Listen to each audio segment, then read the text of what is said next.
ברוך אתה אדוני, אלוהינו, מלך העולם, בורא פרי הגפן. אנחנו מצליחים לייצר יין שהוא למעשה יין נקי לגמרי, בלי חומרים משמרים, בלי תוספת של שמרים. אנחנו משתמשים אך ורק מה שהטבע נותן לנו, את שמרי הפרא פה, ואנחנו מצליחים להגיע, ברוך השם, לתוצאות מאוד מאוד מאוד מעניינות.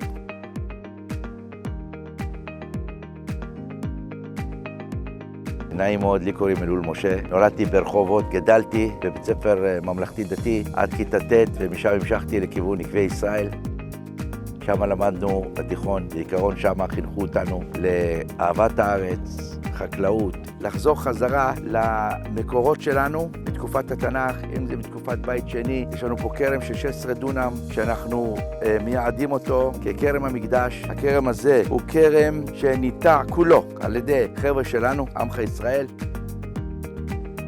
הגינו את הרעיון להפוך את הכרמים האלה לכרמים אורגניים ולייצר פה יין שהוא למעשה יין אורגני טבעי לחלוטין. יין שיהיה ראוי גם לבית המקדש. יין שהוא למעשה טוב גם לבריאות שלנו. וואו, מדהים, מדהים. שמת לב לענבים האלה? זה פשוט מדהים. זה מה, באמת אמרת לי, אתה רוצה לתחום? זה קורה, סוביון.